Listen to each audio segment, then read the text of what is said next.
myself out. I will introduce myself a little bit so we can get cracking. Yeah, you don't want my daughter's homework.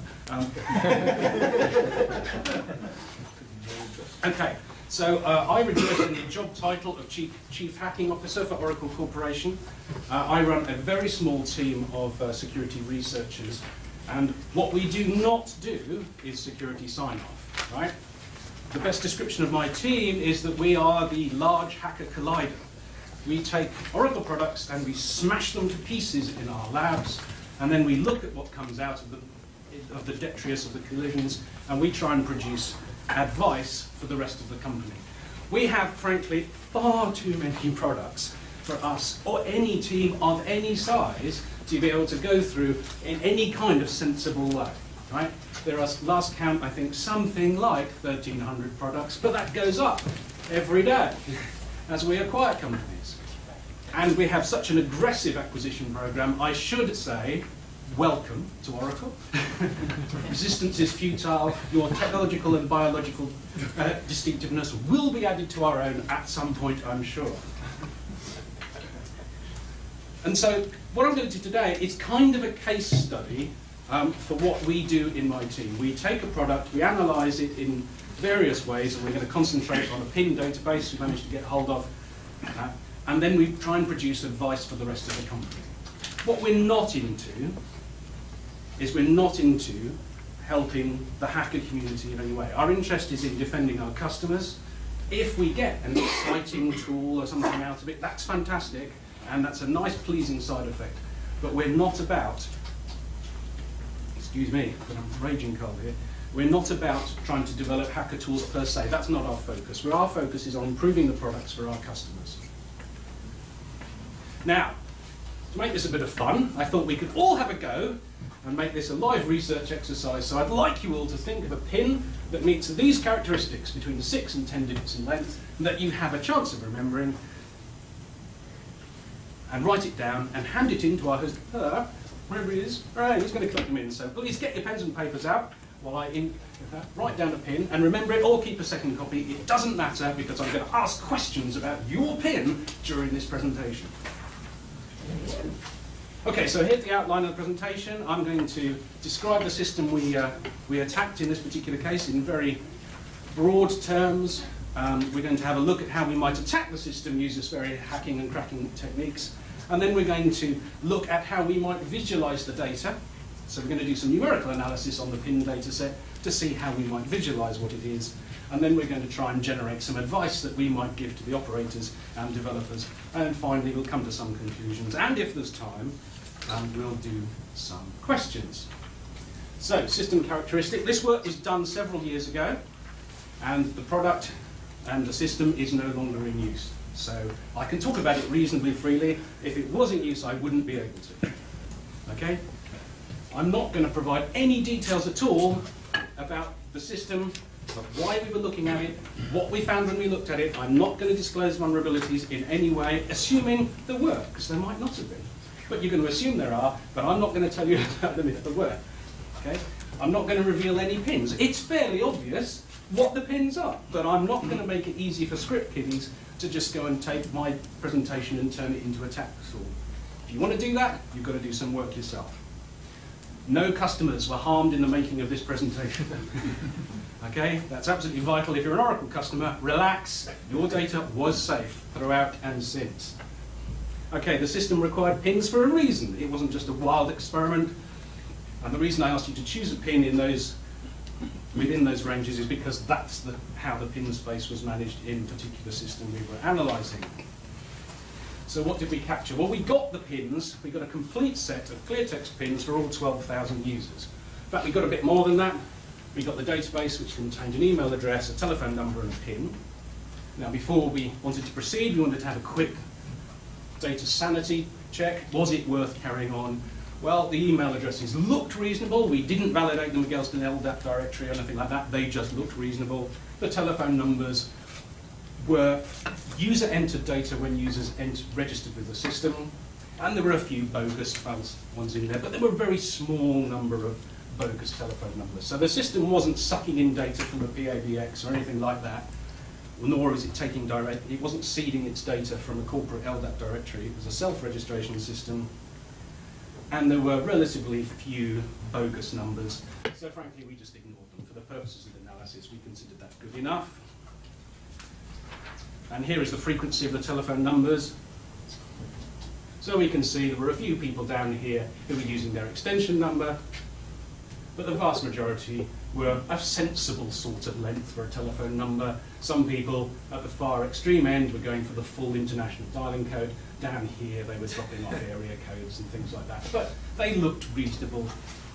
But it is worth noting that although the telephone numbers are reasonably public, you still don't know as an attacker what the telephone number, as far as this system is concerned, you know, just by looking up in a telephone directory. So that's something you'd have to guess.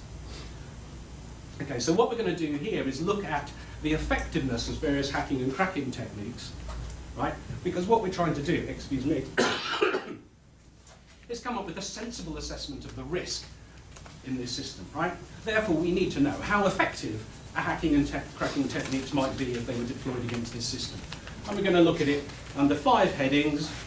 We're going to look for Joe accounts, look whether dates were being used in the system, whether sequences were being used, whether patterns, and some basic dictionary attacks.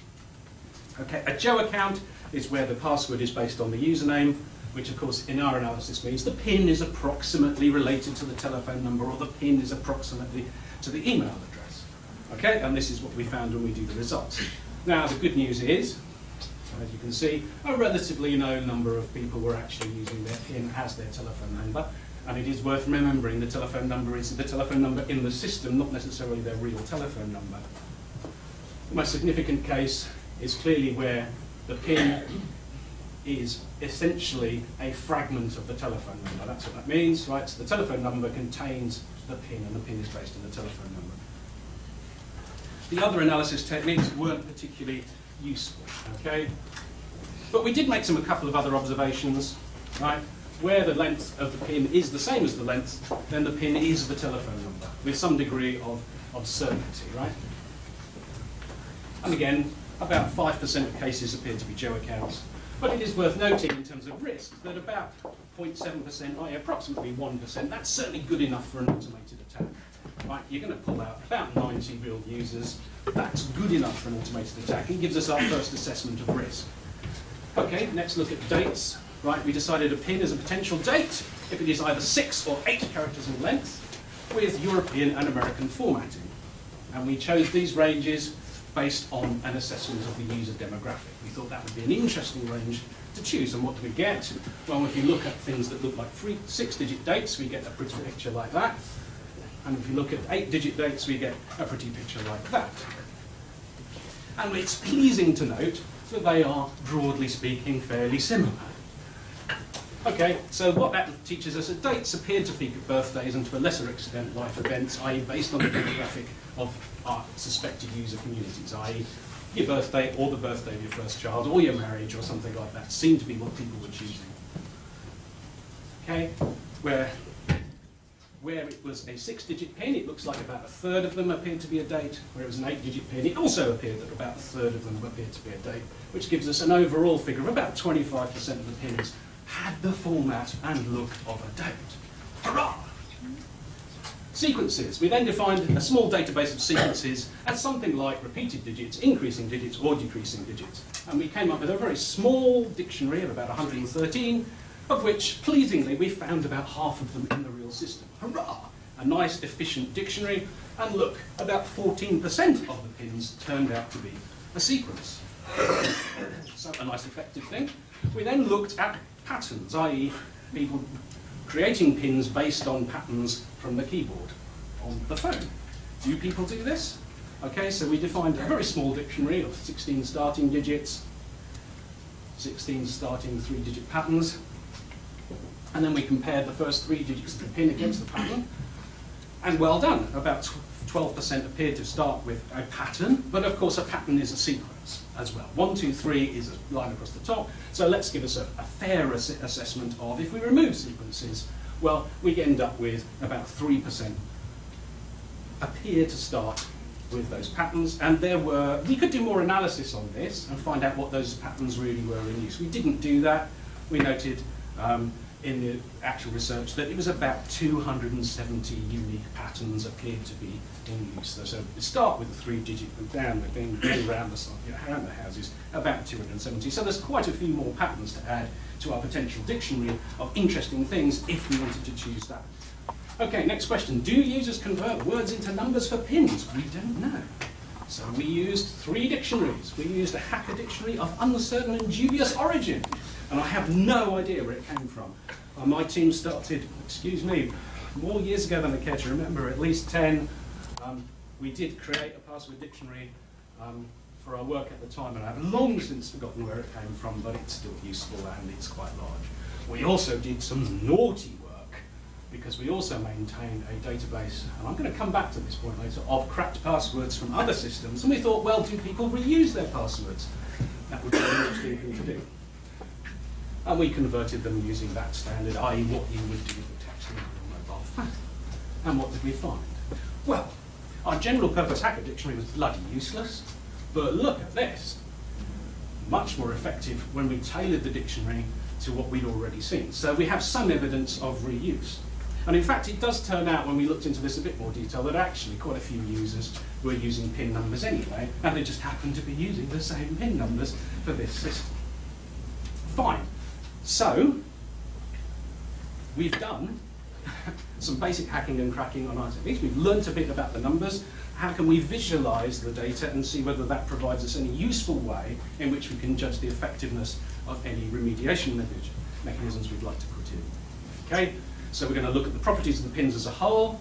We'd look at the distribution of length, distribution of duplicates. We're going to see if they obey Benford's law. Actually, if you read Wikipedia, they shouldn't. But who cares whether received wisdom is appropriate? We're going to look anyway. And then we're going to look at the mapping of digraphs. And finally, we're going to see if we can come up with some sort of estimate of entropy in the system. Right, so, unique pin length frequency. So this is the unique pins. What a surprise! Given the choice, people choose the shortest pin they can get away with. Did you invent a pin?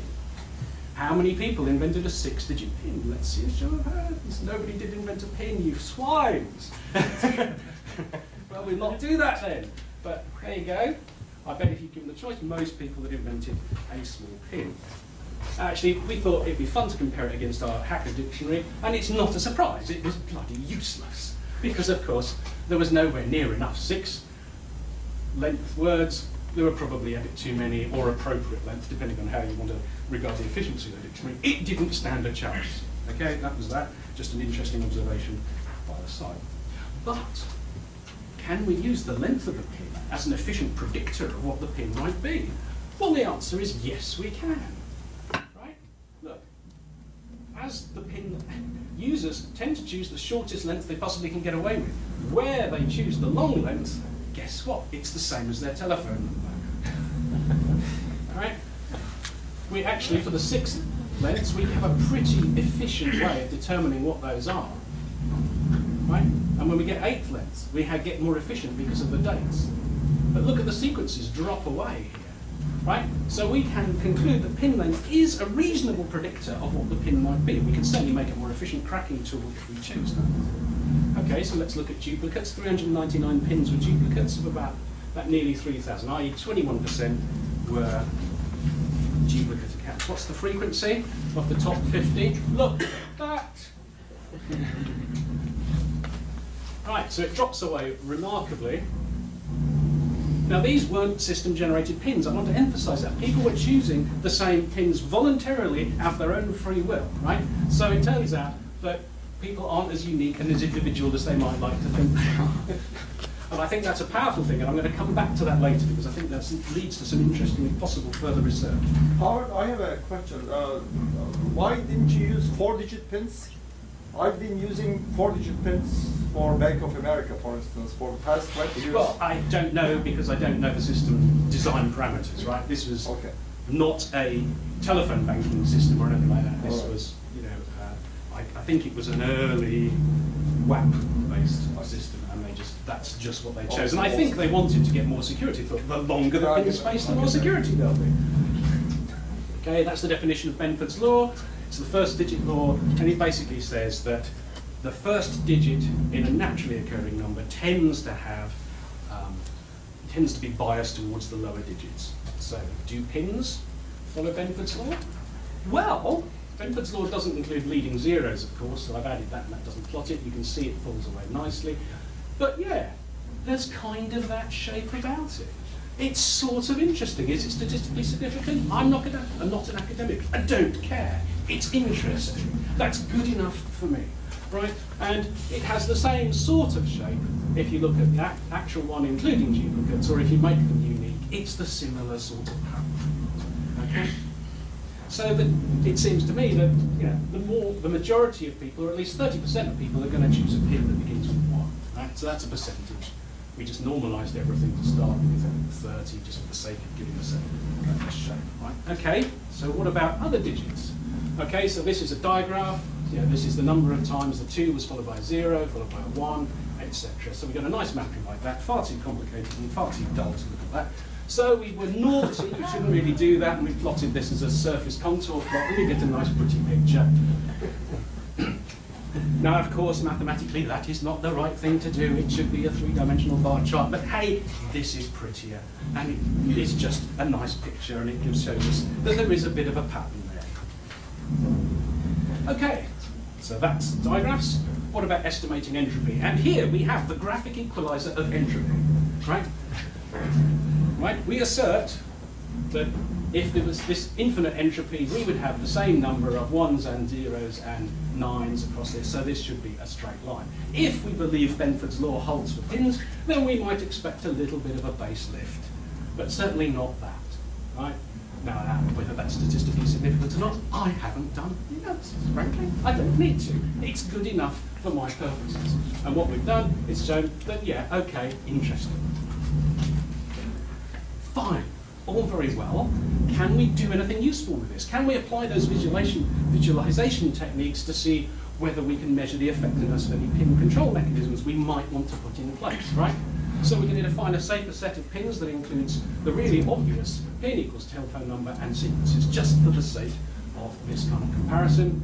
And we get a set size of about 10,000 from 12,000, of which we get about 10,000 unique ones, as opposed to that. Okay, so what it appears we've done is we've knocked on the head of most of the duplicates. So when we look at pin length frequency versus the same set, well, yeah, it should be about the same, right? Because all we've done is kind of dropped off duplicates, and we're looking at unique pins here. So yeah, that tells us that. Okay, but look at this. We've taken that from about 900 to 20. So yeah, that shows that there's still quite a few people who are choosing the same sort of pin, but the frequency, the number of people choosing the same thing drops off remarkably. So hurrah, we've done something useful. What about Benford's law? Does it still apply? Well, yeah, it does, which is not surprising because it looked, all we've done is knock out a lot of duplicates, we should reduce the data set a bit. So yeah, it probably should look the same. And if we do a surface plot again, yeah, it's the same sort of picture. It varies a little bit, but it's what you'd expect because we haven't really changed very much at this point. What about the entropy? Well, yeah, actually, starting to be interesting. We've started to remove some of the shape, not very much, but we can see we're having a play with the faders, and it looks like we're possibly doing not very much of the entropy, but a little bit. Okay, let's define an even safer set. We're going to add dates to our safe set now. Right, so, oops, I've gone the wrong way. Yeah, even safer set. There we go. We have 7,000 odd pins and 7,000 unique ones now. So we've really knocked the data set on its head, and when we look at the frequencies, well, that's exactly what you expect. Since dates are 6 or 8 in length, then yeah, we've got rid of about a third of both of them, which is kind of what we'd expect. So that's only telling us what we already knew. Dates are obviously not chosen as duplicates very often. So this is in fact identical to the previous one.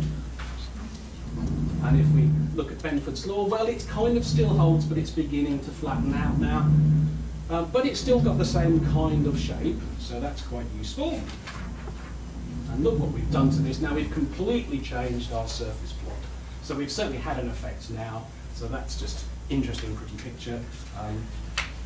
very much of that. And now we can look at our graphic equalizer and we can see it's much more the kind of shape we'd expect, i.e. a little bit of a base lift, and these guys are now looking a little bit more even. And so we can, I think we can assert with some confidence that we probably increased the entropy in the set. Okay, so what? We've broken the system and we've played around a bit, we've drawn some pretty pictures. What fun we've had! But of course, if we actually had a real system like that, would we go to senior management with those pretty pictures?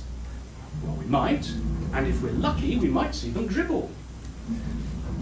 Right? Senior management want to make decisions. We need to present our data in a way that will help them make decisions. So we need to tell them what it means in practice. Okay? So we need to come up with a little headline, and the one we came up with is that. All you need to know is 4 pins and you've got 10% of the accounts. That's all you need. And you can probably guess what those pins are now, but I'm certainly not going to give it away. Okay, so we've got a nice management-friendly summary that we can say, look, you're doomed, do something quick, you're going to die. Right, but it's no good, we need to design some advice. So can we combine what we've learned about pins and the effectiveness of the rules doing those 2 experiments to see if we can come up with some design goals?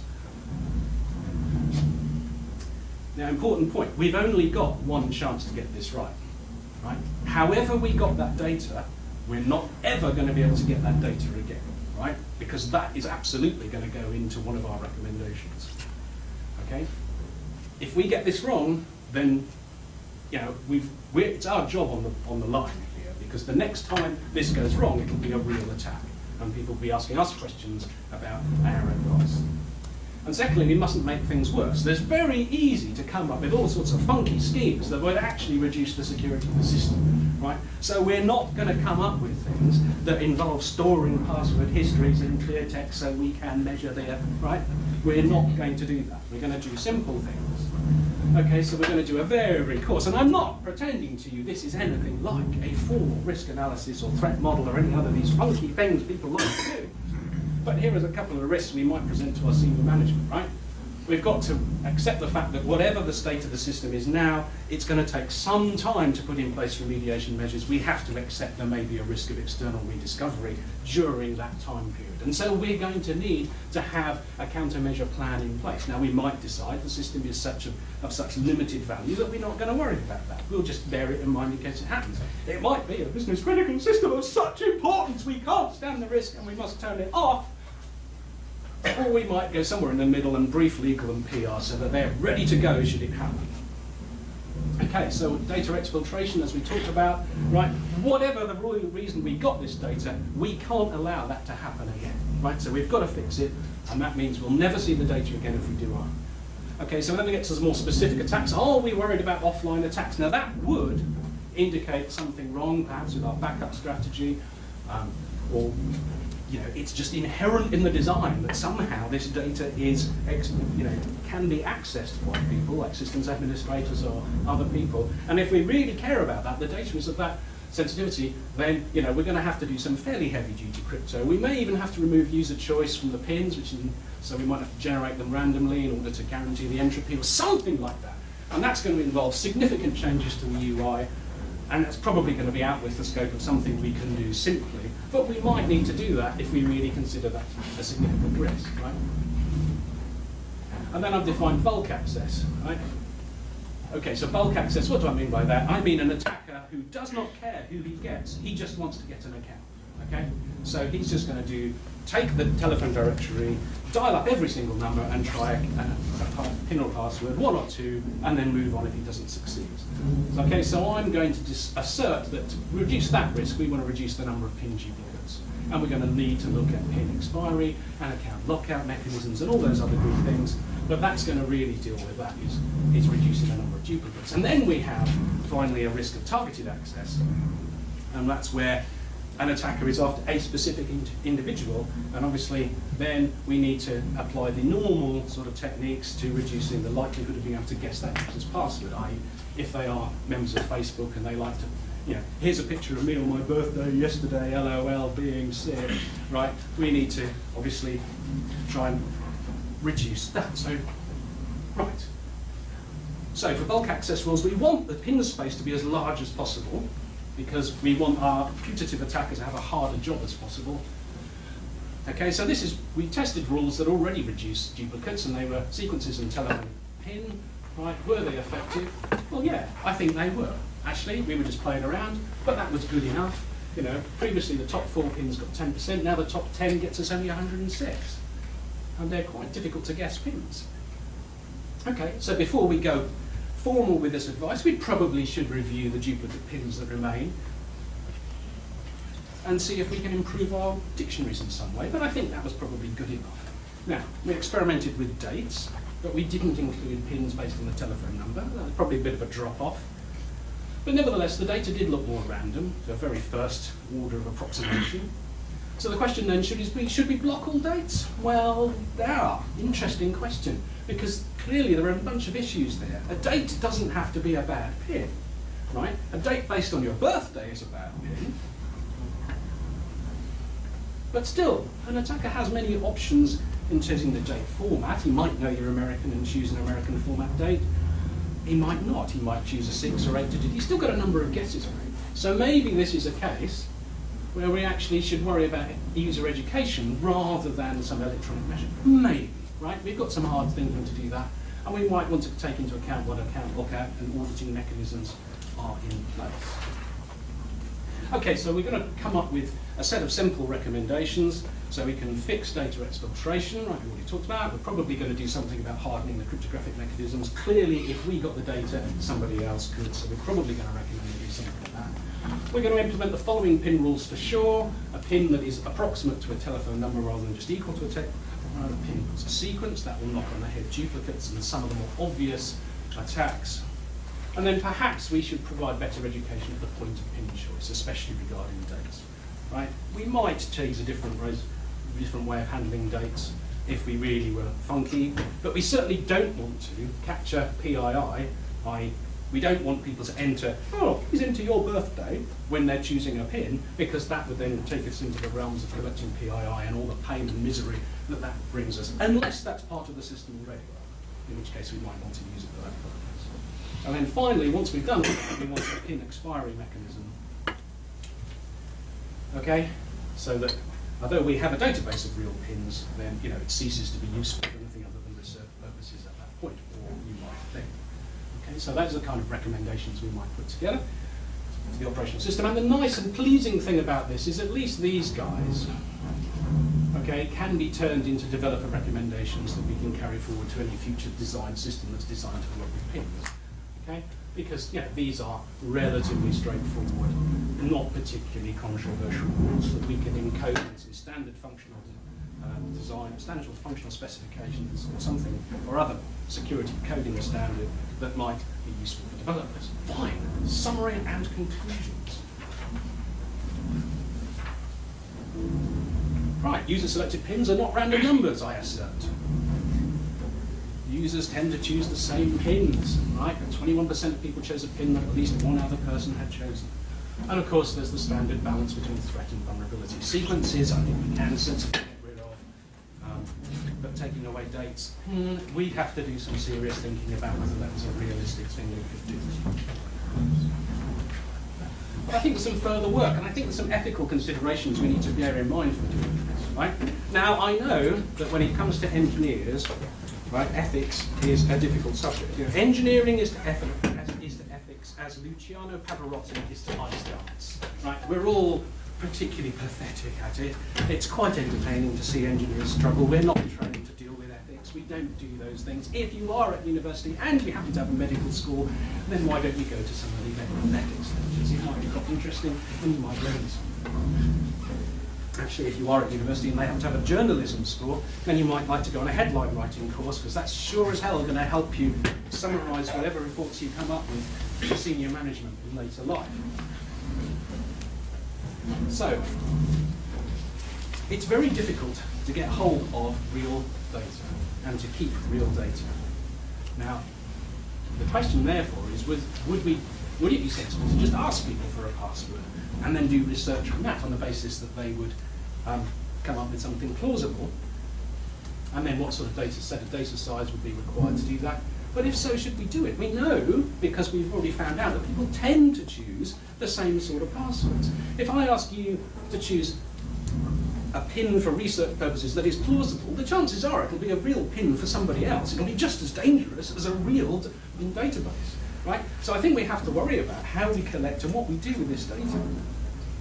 And of course, once we've got it, as I said, if you do manage to break into a system, it's really difficult to repeat the analysis. Nobody's going to thank you for going back in and to repeat the experiment to see how effective your remediation mechanisms are, right? No one is going to thank you if you go to Facebook for your set of employees, for whatever company you're in, and start doing research about whether your employees actually stick their birthdays in their Facebook profiles, right? Can you imagine the legal fallout? Right? It's not going to happen. You're never going to be allowed to do that. You are playing in the dark. We are at a disadvantage compared to the black hats. Tough is the way it works. We just have to do the best we can. And so I'm going to leave that as something for you to think about. Now, users tend to choose the same password. We've known that. So I leave as a piece of further work for you to consider the password paradox. Right? We know about the birthday paradox. The password paradox, I assert, would be something along the lines of how many users of Amazon do you have to get in the same room before any two of them happen to have the same password? And the chances are that's probably a small number. But I don't know what it is, and I haven't got the time and inclination to actually try and do the mathematics to work it out. But I leave that as a little challenge for you, based on some sort of estimate of the distribution of duplicate passwords, which looks like an exponential decay, then you might be able to do that. Okay, so my final conclusions.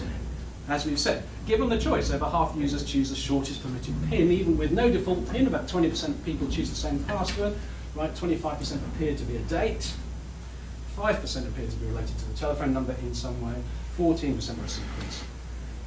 And look, if you're in the position of choosing PINs, then maybe you want to choose an odd number for the length of your PIN, because that probably is the hardest to categorize. And on that happy note, I'm done. Questions?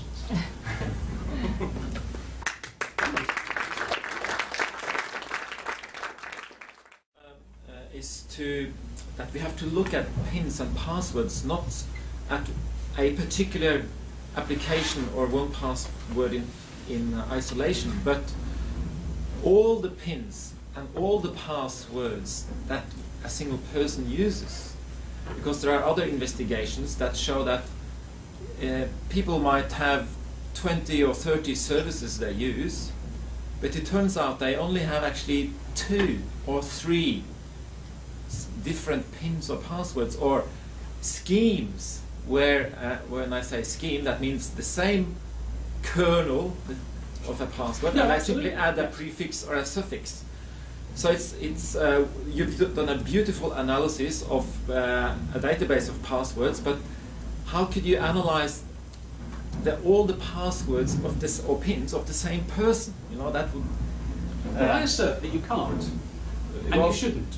Well, a PhD student in New Zealand did exactly that. He didn't ask for people's passwords, but he asked related questions, characteristics of their passwords, and he found, made that conclusion specifically, that people tend to use 2 or 3 schemes for their passwords. And you might recognize this, that you don't have all these different passwords, but you have the same sort of first block of thing, and then you just simply add a separate digit or a character or something. Yeah, no, I quite understand. I mean, that is, received wisdom, and I don't doubt that it's true. I think my point is that, obviously we're doing an empirical analysis based on the data we have actually available to us to generate some specific advice. You're extending that to the general case, which is fine.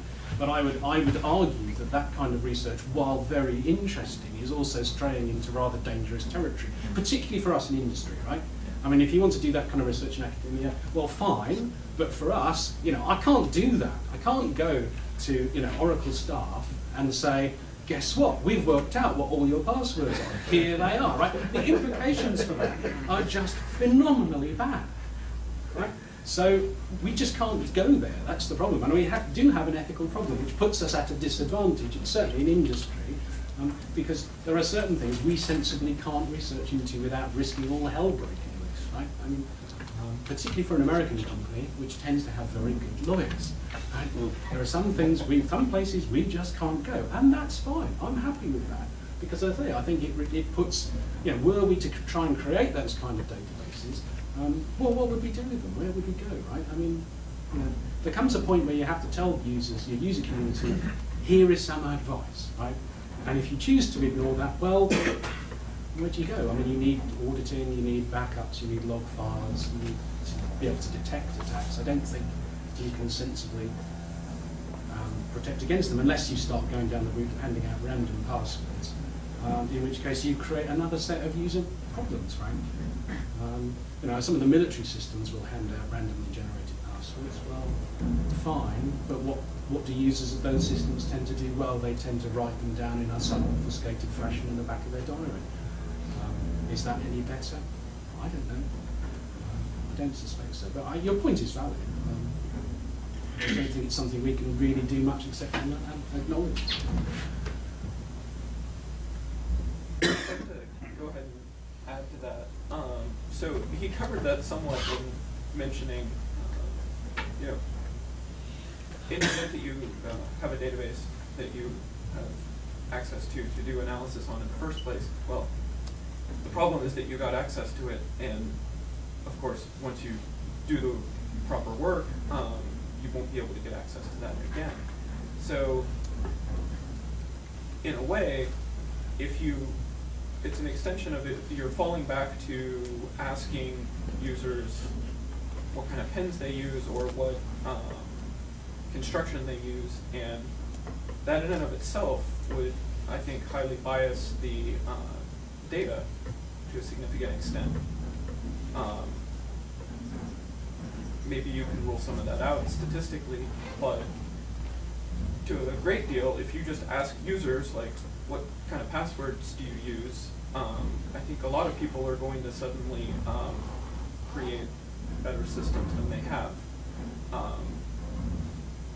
And ethically, legally, trying to assess all of a user's passwords, you shouldn't be able to assess a database of even one database of their passwords. That therein lies the problem, people storing plain text passwords and so forth. I don't see, I think really that if that was actually a possibility where you can access these multiple databases and coordinate that information, that is the problem. Actually analyzing that data is a completely different topic. I think we should be making sure that we're designing systems such that that kind of analysis isn't even possible. One question. You're saying that if you were to break and crack the pins and passwords of users, all hell would break loose. I mean, you do have users with root access, and you do have users with domain administrator access on Windows. So they can access your data without knowing your password anyway. So why would it be so incredibly dangerous to do password cracking in order to actually have a realistic look at your risk exposure considering weak passwords? I think we need to separate two things. First of all, you need to look at the Oracle product stack. And we do have products that make it difficult even for systems administrators to look at data stored in Oracle database tables. We do make it as hard as possible. And we certainly do deploy those internally. And so, while I accept that it is impossible to totally prevent access from a root or a DBA, we can certainly make it harder. And we can set up, I think, what we would call thresholds, intention thresholds, if you like, where these guys aren't going to stumble upon this data accidentally. Right? They've got to do something. They've got to make a positive choice, a positive selection, a positive action to get hold of the data, which in effect sets up a legal threshold for these guys to get hold of the data, which means we can fine minimally because they've done something they shouldn't do, right? And that's what we'd like to do. Now, whether all our customers deploy the databases in those ways, I don't know, but you can certainly buy products such as virtual private database and transparent data encryption, and these kind of products that will attempt to make it harder for administrators to get hold of this data without going through specific steps. Okay, so I take your point there that in general it's very difficult to do that. Then the second question is, well, to do those kind of analyses, do you need the clear text password? And I assert not, because I in fact have written a tool that is deployed quite widely inside Oracle and that does precisely what you say, but it does not reveal the clear text password. It has a set of audit rules built in. It decrypts the passwords if it can. In memory, it's not a perfect tool. Certainly someone could hack it and stuff that out, but what we really want is, I don't need to know what a user's password is in order to be able to tell them that it's weak, right? That's the thing. If I'm doing an audit, I want to set up some rules and say your password doesn't include an uppercase character and a digit. That's all I need to tell somebody who's doing an audit. I don't need to tell them your password is Fred, right? Why would I do that? I don't need that data. It's dangerous for me to have that data because suddenly that user can't be held accountable for their action at that point, right? So what I need to do is tell them they've got a weak password, or tell the administrator there are a set of weak passwords, but I don't need to give them in clear text. That's how we would put these tools out. And tools like Enterprise Manager, for example, that don't have a very limited database password audit function, I think that's what it does. It might be wrong, but certainly the tool I wrote does exactly that. And that was at the request of Oracle Legal. And it made sense, I think, to do that. Why would you give administrators real users' passwords? It just creates more trouble than it's worth. Any more questions? No? Well then, I would, end up adding another follow-up so, you know, of course, in the very least, the passwords themselves should be stored in some fashion that's not plain text, but beyond that, not just talking about like a salted password, but the various password stretching functions that exist, especially for the way a password is stored for generating a key for, say, an encrypted hard drive. A proper use of a password stretching function would, in general, make it such that you won't be able to get those passwords, and you shouldn't be able to, at least not within a reasonable period of time. And that sort of thing is well beyond the scope of most developers. You know, getting them to hash and salt it is one thing, but I assert that the system, if the system allows you to recover passwords in any fashion, the system itself is broken. Any sort of audit rules or restrictions for who can see the data, well, even if they see the data shouldn't be able to do them any good. That's, I mean, that's my opinion. But if no, I think that's absolutely right. I mean, that should be our design goal, but we have to accept that we may have legacy systems in place, and we have product roadmaps. You know, it takes time to improve products. And it takes time to get those products deployed into the real world in a supported fashion. Right? Like that's what I would recommend. At the same time, if everybody did that, my entire project would not exist. So I think we have a period of time before that nirvana takes place, right? Because we've just got to have a roadmap. So we're looking more towards short-term countermeasures. Yeah, exactly. Okay, then we will do a 15-minute break.